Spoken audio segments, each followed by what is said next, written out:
His has been a challenging, complicated term of office, quite literally from day one. He's reflecting on the stakes for this election and on his legacy with Chief Election and Campaign Correspondent Robert Costa. We're living through history. We really are. Let's begin with your decision. You're at your home, Rehoboth Beach, Delaware, late July with your family, and you make this historic decision. Tell me the story. Well, look, the polls we had showed that it was a neck-and-neck race. Would have been down to the wire. But what happened was a number of my Democratic colleagues in the House and Senate thought that I was going to hurt them in the races. And I was concerned if I stayed in the race, that would be the topic. You'd be interviewing me about why did Nancy Pelosi say, why did someone, and I thought it'd be a real distraction, number one. Number two, when I ran the first time, I thought of myself as being a transition president. I can't even say how old I am. It's hard for me to get it out of my mouth. And, but things got moving so quickly, it didn't happen.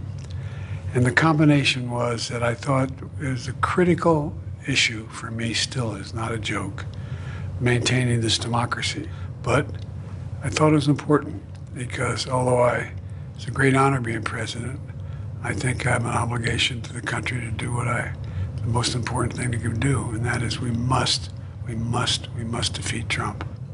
I saw those images of your family in the Oval Office sitting just over to your left as you addressed the nation. They came up to you after the speech. What did you say to them? It's what they said to me. They said, my grandchildren call me Pop, my children call me Dad, and they said they were proud, and it mattered to me a lot. When I saw you with your family in the Oval, I wondered, is he thinking of Bo, too?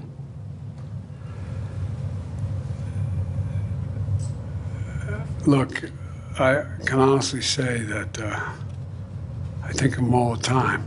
Whenever I have a decision that's really hard to make, I literally ask myself, what will Bo do? He should be sitting here being interviewed, not me. He was really a fine man. You know, Bo was committed to my staying committed.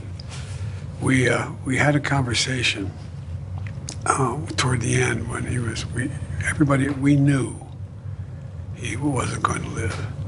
And he said, Dad, we know it's going to happen. He said, I'm going to be okay, Dad. I'm all right, I'm not afraid. But Dad, you got to make me a promise. I said, what's that, Bo? He said, I know when it happens, you're going to want to quit. You're not going to stay engaged. He went with my dad, said, look at me. Look at me, Dad. Give me your word as a Biden. When I go, you'll stay engaged. Give me your word. Give me your word. And I did. And then that's why I had not planned on running after he died. And then Charlottesville happened. In 2017, white supremacist demonstrations in Charlottesville. So yeah, there you go, Joe Biden. Talk about there's that people in the Democratic Party was not really happy with the campaign, and also looking at his health as well. That you can hear him himself. He say, y'all like his age. You don't even know how old he is right now. So that's a problem right there. So Roddy, you talked about it a lot. You said that he was gonna step down. Actually, we all three of us said, even though he was going for the campaign, like you said, how his mental state and everything, and how when we went to the presidential debate, he got whooped by Donald Trump, and it just showed that that how he got whooped on. It's like, okay, especially how the Democrat Party saw how he went on the Democrat Party. It was like, okay, enough is enough. He needs to step down, and we need to bring up somebody new, somebody else, which is the vice VP of Kamala Harris to run against Donald Trump. And as you can see, majority of the Democrats, endorse her, and now she's running against Donald Trump. So go ahead, Ronnie, man. What's your take what Joe Biden just said about him bidding out of the re-election for the president of the United States. Now that, but shout out to Mimi, one of the co-hosts of the Shiesty Avengers, is also in the building. Shout out to y'all. She said, "Hey y'all, hey." I can't say it. I can't say it. I can't. I'm not even going to try. Go ahead, King. Go ahead, do your thing. You know you like to do your theme song, but you're not doing it today? I do. Listen. I do it so much. I can't retire. Sorry, Mimi, he retired. You know, better luck next time. No, go and say, go and say, living a good life. Nice poor. Go on, don't start with me, please. Don't start with me. Don't start with me. Don't be my distraction as I get ready to deep dive Joe Biden. Let's keep it 100. Guys, let's be 100 and very transparent in this whole conversation. The debate he had with Trump was terrible. You can see he's not capable of even pretty much running his presidency right now at this moment. That's why he stepped down. He stepped down because he knew they were not going to support him. Even Barack Obama said he's very concerned about Joe Biden's health and his well-being. And not only that, but later after he stepped down, I don't think you saw it was a recent photo of him literally on a beach, I think in Delaware, him sitting down, relaxing, doing his thing. And that's what he's supposed to be doing. At his age, he's supposed to be relaxing at somebody's beach. He's doing it now, so pretty much I know when he's done with his presidency, he's pretty much going to be in someone's beach. I won't be surprised if it's in Miami Beach. But that's where he needs to be. That's where he needs to be, and that's where he needs to be at for the remainder of his life. He wasn't a good president. I don't know why people keep thinking he was a great president. He did nothing. He didn't do anything. To me, he made the country worse. So I'm glad he's stepping down. And I think Kamala Harris might be a little bit of a problem for Trump. However, I still think Trump gonna still come out victorious. But Joe Biden stepping down was the best thing he ever done. Because if he would have won again, that man would have died literally in that chair. Literally, it would have been a terrible thing to see. Go ahead, Akeem. You want to know something? I'm just happy that he did walked out. Joe Biden is a career politician. He has done some detrimental things in the 80s. And he has done some things and said some things here that are very questionable. You know what I mean? I don't want people to get emotional, and people should rejoice. We need to not let grandpa or great granddad be in politics anymore. This is the issue. You got, what's that lady in your state, that black lady in Detroit, in Michigan? What's her name? Catherine Waters, or she's in California? Oh, you talking No, I about, think Chicago. or Maxine Waters. Maxine Waters? I think she's in Chicago. No. Yeah. No, she's from here in California. You're right. Yeah. She's damn near 80, still running. No, give us somebody 25. Yeah, 30, young. 40, 50 with new ideas, fresh. I'm so happy that she walked away. That he lived, because he was never no good.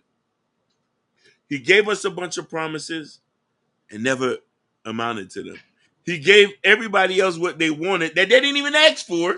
He gave everybody everything that didn't ask for anything. And also, Hakeem, remember the crack pipes now. Let's not think about the crack pipes. Oh my God. Good riddance. I'm done. No, but that's the problem with the American society. American society, they have in their mind that when you old, which is true, you do have a lot of wisdom. Yeah, that's true. But doesn't mean when you old, you can still run the country. As you can see, it's clearly false. Go ahead, Go ahead, Joe. Yeah. Like I said, like I want to get to the Democratic Party. So, like I said, he had a lot of people in the Democratic Party who say, okay, Joe Biden needs to go. Particularly, it was the debate that kind of hit the nail on the wall right there. Nancy Pelosi, there's just a video of you see Nancy Pelosi talking crap about Joe Biden. Says she never supported his campaign after he was not doing good and everything. And also, her rumors of Barack Obama was telling Joe Biden to have a conversation. Say, hey, well, your state of mind right now, I don't think that you should run for president as for your second term and everything. And I also heard that if he was to go step down, I heard that the Democrats was going to use the amendment 25, which states in case of removal of your president of office, of his resignation, and then the vice president will Kamala Harris will take control as being the president of the United States. So it was almost going to threaten him, the 25th Amendment, if he was going to step down as the president of the United States. But like I said, I'm glad he did. You know, he's not in his state of mind. You know, he don't remember a lot of things. Remember a month ago he was talking about calling Kamala Harris VP Donald Trump, and also calling the Ukraine president of Ukraine Putin, which he's the president of Russia and everything. So his mind is not in good health right now, and I'm glad that he's stepping down. And enjoy your golden years with your wife. Go to Hawaii, you know, go to the Caribbean, you know, relax. You've been in politics, what, 50, 60 years, Hakeem? Oh, my God. You've been in there for almost majority of half a century. He grew up in it. Right. Good point. I can't. He grew up in it. His health comes first from Francesca. Yes, exactly. That's what I'm saying. His health comes first. I would say just go lay in somebody's sand like he did recently and relax. Enjoy your golden years, man. You did a lot. It's time to sit back and relax. And to me, all these politicians that's over 60 need to retire. They need to create a plan or something to have these guys retire and bring some new guys, like you stated, Hakeem, some young face in, because they are the future. This is the people that's pretty much going to run the country, not these old hags. These old hags need to get the heck out. You know what I'm saying? No offense. I got a question. I got a question for both of you guys, even the 10 panel. In the White House, what y'all think? What's the percentage y'all think is a lot of people in there over 60 in the Capitol building? I'd say 80%. I agree. 80. I agree. She said, Natasha said, not over 60, maybe over 70. Let me tell you something. That might be 50% right there. The United States ain't no different than these African countries and Putin, who stay into these positions 60, 70, 80 years in lifetime leaders. That's what they are. No, but Putin, he's different. He's a dictator. When you're a dictator, it's totally different. Natasha said you can't really stay. They're not gonna never step down until they die. They're not stepping down unless you delete them. But they're not gonna step down. Go ahead, Jordan. What you was gonna say? No, she said the top officially. She said 85%. I agree. It's up there. Jordan, all them are old. You don't see him in interview. Lindsay Pelosi is like what, over 80? Over 70. Yep. What's his name? The one that they always talk about. What's his name? That Republican they always talk about. He like close to like 80 something.